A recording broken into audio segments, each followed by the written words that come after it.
सबसे पहले अगर आप मुझे इजाज़त दें तो मैं उमैर नियाज़ी साहब से बात करूँ। उमैर नियाज़ी साहब, आपको क्या लग रहा है कि पार्लियामेंट का जो इजलास होने वाला है, इतलात ये हैं कि नेक्स्ट वीक या उससे अगले हफ्ते में बुलाया जाएगा इजलास, जब वज़ीर आज़म शहबाज शरीफ साहब वापस आ जाएंगे अमेरिका से, तो उसमें अगर कोई रेजोल्यूशन आती है सुप्रीम कोर्ट के 8 जजेस के फैसले के ख़िलाफ़, तो आपके ख्याल में उसकी आइनी या कानूनी हैसियत क्या होगी?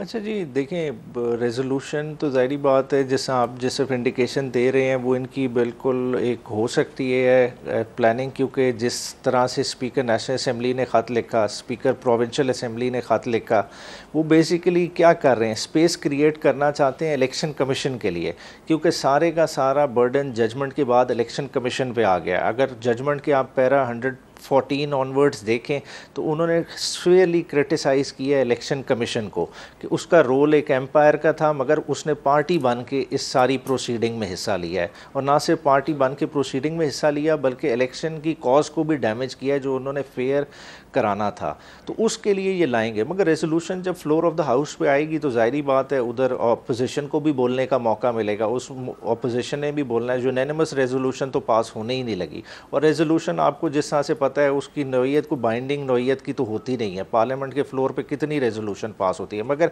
इसकी सिग्निफिकेंस इस सेंस में ज़रूर होएगी कि देखें, ये नून लीग पहले भी अदलिया पे एक हमला कर चुकी है, तो ये इनका दूसरा जो है ना कॉन्क्रीट हमला होगा कि एक फ़ैसला इन्हें पसंद नहीं आया और उस वजह से इन्होंने जो है ना 8 जजेस के ख़िलाफ़ एक महाज खोल दिया, जिससे ओवरऑल एक इंस्टीट्यूशनल क्लैश की सिचुएशन बन जाएगी।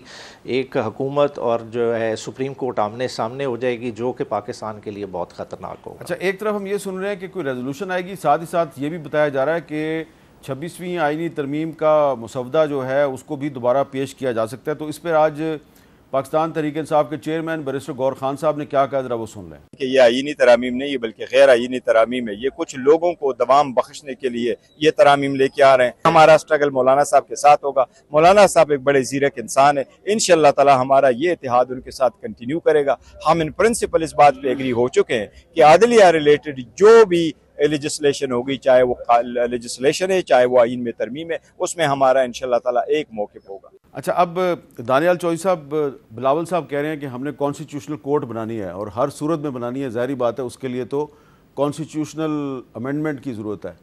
तो क्या कौमी असम्बली का जो अगला इजलास है उसमें जो 26वीं आइनी तरमीम का मसवदा है वो लाया जा रहा है? थैंक यू मीर साहब for having me on the show.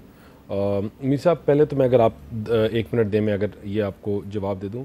देखें, जो डिसीजन सुप्रीम कोर्ट का आया है और जिस तरह खुशियाँ मना रहे थे ये लोग, इसके ऊपर ना तो खुशियाँ मनाने की कोई चीज़ है, अब हम आज भी है। आर्टिकल 66 और 104 जो है वो बड़ा क्लियर जो अपना मौक़िफ़ है वो बयान करता है, और सुप्रीम कोर्ट्स की अपनी जजमेंट्स हैं जो बाज़ मोहम्मद काकड़ के डिसीजन में और के जो कहती है कि जब पार्लियामेंट्री लेजिस्लेशन हो तो आपके जो सुप्रीम कोर्ट के डिसीजन हैं वो लेजिस्लेशन उसको सुपरसीड करती है। पहली चीज़, इसके ऊपर जो था कि एक जमात गई अपने रिलीफ मांगने, जो जमात नहीं गई थी उसको रिलीफ कैसे मिला, और इस तरह कैटेगराइज करके आपने सवालिया निशान आपके सामने हैं। लेकिन जो पावर्स हैं वो सुप्रीम कोर्ट के पावर्स जो हैं वो लामहदूद नहीं है। सुप्रीम कोर्ट के पास ये पावर ज़रूर है कि वो किसी चीज़ की इंटरप्रिटेशन कर सके, तशरीह कर सके, लेकिन ये पावर उनके पास नहीं है कि वो आइन की जो शिक मौजूद है उसको रीराइट करे। और कॉन्स्टिट्यूशन में आर्टिकल 51 और 106 बड़ा क्लियर एक चीज़ कहता है, जिसको आप, मैं या कोई भी चाहे वो नहीं तब्दील कर सकते, और वो ये कहते हैं कि 3 दिन का टाइम है, आपने एक पॉलिटिकल पार्टी ज्वाइन करनी है, और आपने जब आपने एक पॉलिटिकल पार्टी ज्वाइन कर ली तो फिर वो डिसीजन जो है इरिवर्सिबल है, उसको आप वापस लेके नहीं कर सकते। तो सुप्रीम कोर्ट अपनी जजमेंट, और ख़ास तौर पे अब जो जजमेंट आई है इससे पहले एक अमेंडमेंट आ चुकी थी जिसने आइन की उन शिकों को रीइटरेट किया और दोबारा कुछ अमेंडमेंट्स लेके आए, तो उसके बाद इन तमाम चीज़ों की कोई लीगल कानूनी हैसियत नहीं रहती। दूसरा, उन्होंने इलेक्शन कमीशन के ऊपर जो आपने बात की, वो अपना व्यू या पॉइंट ऑफ व्यू लाजमी दे सकते हैं, ये उनकी है एम्बिट में है, लेकिन इलेक्शन कमीशन को डिक्टेट नहीं कर सकते कि उसने किस तरह काम करना है। इलेक्शन कमीशन ये भी सुप्रीम कोर्ट की अपनी जजमेंट है जहां वो बड़ा क्लियर कहती है ऑटोनमस बॉडी है और चीज़ों को उन्होंने खुद लेके चलना है, तो उसके बाद तो कोई अभाम ख़ास रहता नहीं है।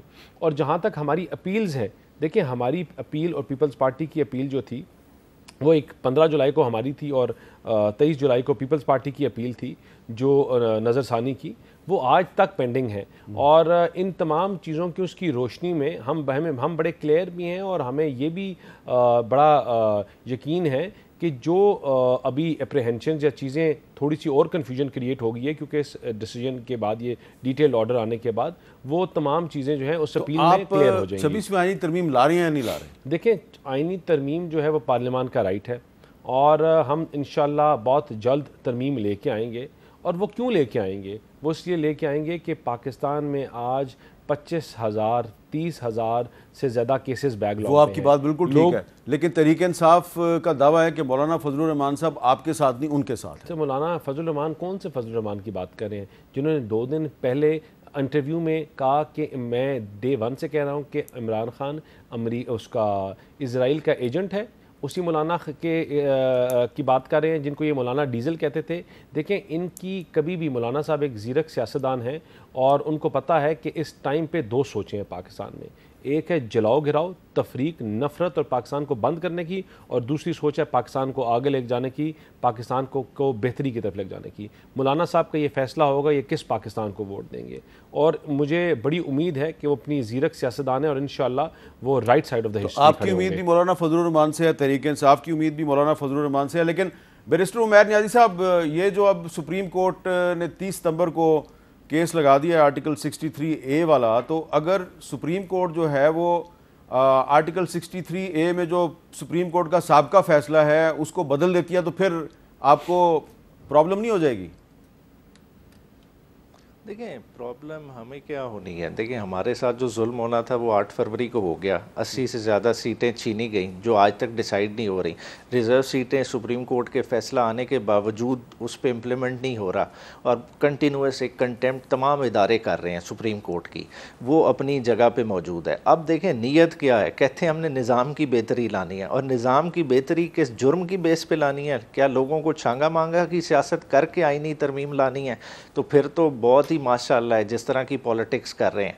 बात है ये, मतलब चीज़ें सिट इन नहीं करती। आप कॉन्स्टिट्यूशनल स्कीम ऑफ थिंग्स में आप कॉन्स्टिट्यूशन में मेजर चेंजेस की बात कर रहे हैं। जब मेजर चेंजेस करनी होती है, कॉन्स्टिट्यूशन में एक राइट दिया हुआ अमेंडमेंट का, मगर वो आर्बिट्रेरी राइट नहीं है। बात है कि आप ये राइट आप डिराइव करते हैं अवाम से। अवाम से जो लोग मैंडेट लेके आते हैं ये उन्हीं का हक होता है। 17 सीटों वाली जमात का हक नहीं होता, या उस जमात का भी हक नहीं होता कि जिसने अपनी इलेक्टोरल कैंपेन में इस चीज़ को हिस्सा ही ना बनाया। अवाम ने इस चीज़ पे तो इन्हें 17 सीटों वाली जमात को ही तो बिठाया हुआ है। नहीं, 17 सीटों से तो ज्यादा इनकी सीटें ही नहीं है। अच्छा, ये आपका क्लेम है ना? ये तो हमारी सीटों पे बैठे हुए हैं। आज तो क्लेम को साबित नहीं होने दे रहे ना। जो रुकावट डाली हुई है ट्राइब्यूनल में, आज 1 महीने में फैसला हो जाए, उसके बाद बेशक तरामीम ले आए, बात है तब जस्टिफाइड होगा। देखिए, जहां इनका अपना पार्टी हेड बुरे तरीके से यास्मीन राशिद से हारा हुआ हो, ठीक है, वो पब्लिक को फेस नहीं कर सक रहा, अभी तक उस गैग ऑर्डर लगा हुआ है उस बंदे पे,